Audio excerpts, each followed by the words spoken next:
주식시장 나무보다는 숲을 보는 전략 세워보는 시간입니다. 이 시간 황금알TV 김성남 대표 함께합니다. 어서 오세요. 네, 반갑습니다. 네. 자, 6월 중반부터 코스피가 계속 좀 내림세를 보이고 있습니다. 외국인들도 지금 5거래일 연속 매도고요. 오늘 특히 선물 시장에서 1조 원 넘게 물량을 던지는 모습이 나타나고 있습니다. 올해 하반기에 추가 금리 인상이 아니라 사실 금리 인하할 거라고 많은 투자자들이 기대를 했는데 계속 좀 매파적인 발언이 나오는 데다가 어제 또 영란은행에서도 50bp 금리 인상을 단행을 하면서 투자 심리가 많이 위축됐는데 나스닥이 좀 반등이 나왔다 보니까 오늘 또 반도체 종목들은 좋습니다. 이 상황에서 저희가 6월 이 마지막 장들은 좀 어떻게 대응을 해야 하는지 앞으로 전략은 어떤 쪽으로 좀 갈피를 잡는 게 좋을지 궁금하네요. 네.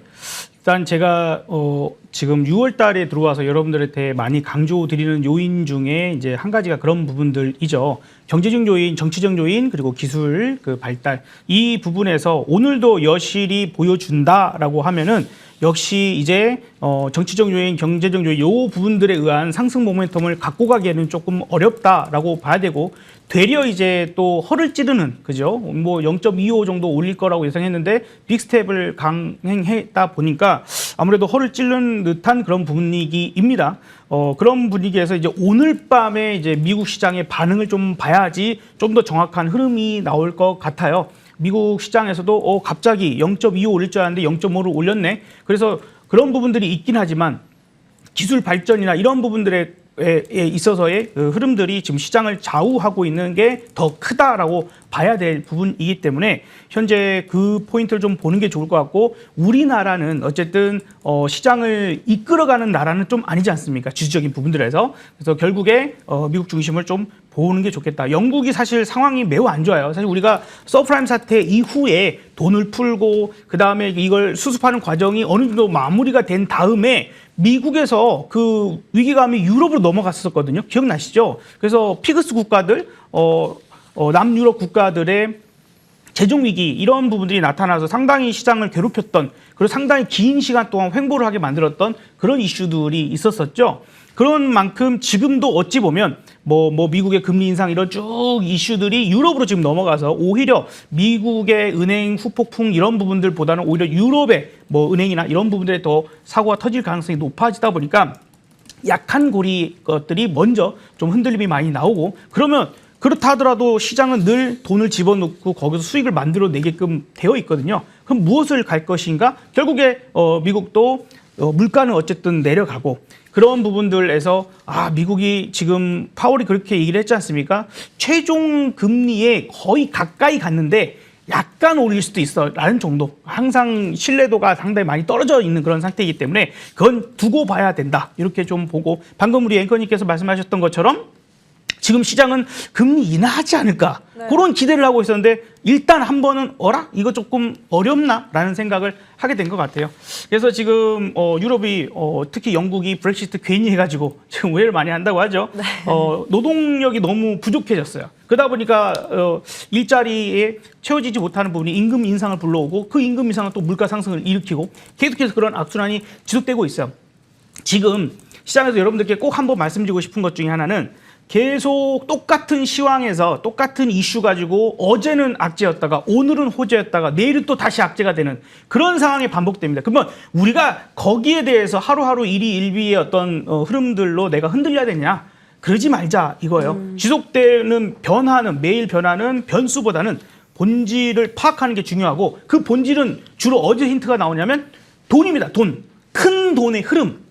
차라리 채권 금리나 혹은 환율 움직임이나 이렇듯이 그런 부분들에서 찾아내는 게 더 나을 것 같다라고 좀 얘기를 드려보도록 할게요. 네, 약한 고리는 흔들릴 거기 때문에 조금 더 이 시장을 버텨낼 수 있는 강한 업종을 주목해보는 게 좋겠다라고 하셨습니다. 그렇다면 저희 지금 구간에서 집중해야 될 업종 어떤 업종이에요? 지금 이제 우리가 경제적, 정치적 요 빼고 기술적인 부분들 얘기를 해요. 그리고 사실 상당히 많은 분들이 이미 뭐 반도체나 2차 전지나 이런 쪽들은 많이 얘기를 해주셨고 그다음에 이제 제가 여기서 방송을 하면서도 저 역시 또 뭐 육룡이 나리자 하면서도 뭐 AI랄지 로봇이랄지 이런 것들도 상당히 많이 얘기를 했어요.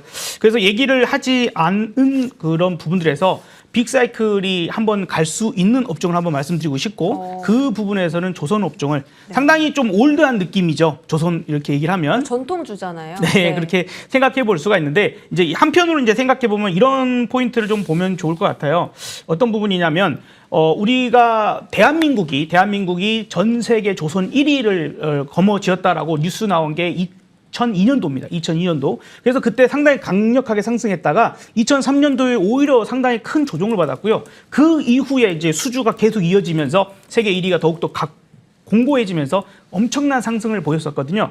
근데 그때를 생각해 보면 그때 수주에서 만들어냈던 그 배들이 수명이 다 돼가고 있습니다. 보통 우리가 중형급이나 혹은 조금 대형급으로 가면 약 20년 정도의 설령을 가지고 있습니다. 배 수명이요.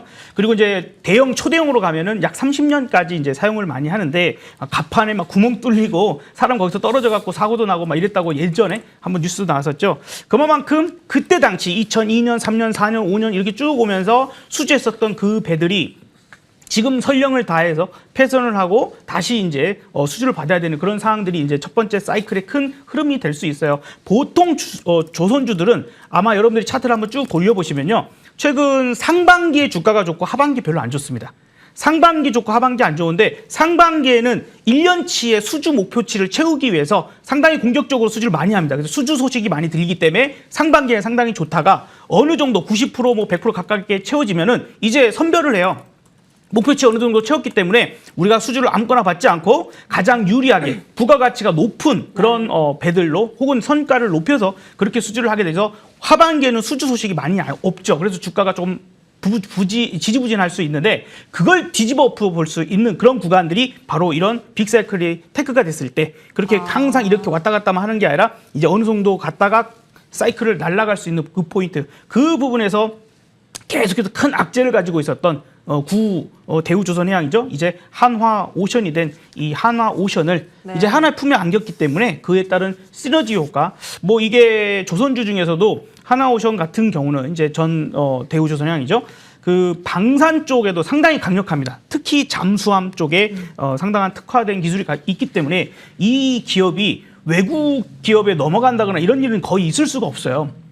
우리나라 잠수함 기술이나 이런 방산의 기밀들은 상당히 많이 있을 거 아닙니까? 그런 것들이 넘어갈 수가 없고, 그다음에 우리나라 해군뿐만 아니라 동남아 쪽 해군에서도 상당히 뭐 구축할 전함들에 대한 수주 이런 소식들도 상당히 많이 들릴 수 있고, 이게 한화라고 하는 글로벌 이제 방산 기업이 됐지 않습니까? 이렇게 만났기 때문에 더욱더 그런 시너지 효과가 크게 나올 가능성이 있을 것으로 좀 생각이 들어요. 그래서 이제 새로운 시대를 만나서 새로운 그 흐름들로 갈 수 있을 거다라고 좀 보여지고요. 이제 차트 보면서 추가적인 내용들 설명을 좀 드려보도록 할게요. 최근 움직임이 상당히 좋았죠.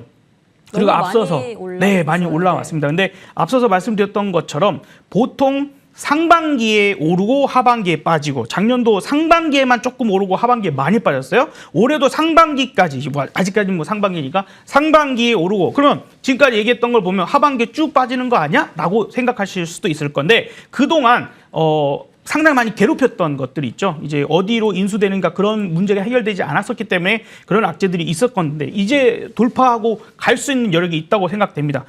다만 지금 시장이 상당히 눌러지고 있고 많이 이제 조정을 받을 만한 가능성이 조금은 열려 있습니다. 유럽 쪽에서 좀 시끌시끌할 것 같으니까요. 그래서 우리는 좋은 가격대에서 잘 기다리면 됩니다. 보통 이런 종목들 쭉 힘쓰고 다시 눌러올 때 가장 반등을 하기 좋은 자리가 20일 이동평균선입니다. 초보자 분들께서 좀 접근하기 좋은 가격이라고 생각되고요. 그래서 우리는 32,500원 정도까지, 현재가가 지금 37,500원이니까 다음 주 주간 중에 한 번 더 강력하게 좀 한번 조정 정도가 들어오게 된다면, 거래를 줄이면서 조정 들어오면 좋겠죠. 그런 구간에서 한 번 정도 접근은 가능할 것 같고요. 만약에 이제 제가 말씀드린 것처럼 그런 빅사이클을 타게 되는 그런 상황이 온다라면 직전 고점 계속해서 저항대가 나오고 있는 게 4만 원대거든요. 이번에도 마찬가지고, 그래서 그 4만 원이 넘어가게 되면 한 단계 레벨업 될 수 있다라고 보여져요. 그래서 끊어지는 가격 5만 원을 목표가로 일단 설정을 좀 해드리도록 하고요. 만약에 유럽 쪽에서 혹은 어느 다른 어떠한 이슈로 인해서 매우 강력한 좀 조정이 들어오는, 시장 자체가 무너져버리는 상황이 있을 수도 있잖아요. 예전에 남유럽 국가 뭐 이런 것처럼 그런 상황이 도래되면은 상당히 큰 조정이 있을 수 있겠는데, 그러면 27,500원에 일단은 일단은 손절 라인을 결정하고 대응하시면 될 것 같습니다. 최근에 조선주 흐름이 좋았는데 오늘 전반적인 좀 조정이 나옵니다. 매수가를 하나오션을 32,500원으로 잡아두셔서 눌렸을 때 매수하시면 좋을 것 같고요. 저항대인 4만 원 넘어가면 목표가 5만 원까지 추가 시세에 나올 수 있다라고 하셨습니다. 가격 전략 챙겨가시면 좋겠고요.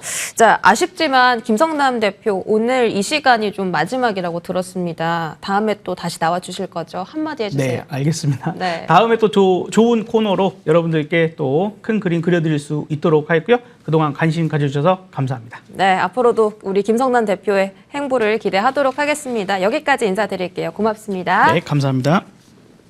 네, 한 주의 마지막입니다. 오늘도 끝까지 성공 투자하시고요. 외국인들 코스피에서는 지금 매도 규모를 살짝 줄여 나가고 있는데 그래도 장 끝까지 변동성 체크를 하시면서 오늘 성공 투자하시길 바라겠습니다. 행복한 주말 보내세요. 고맙습니다.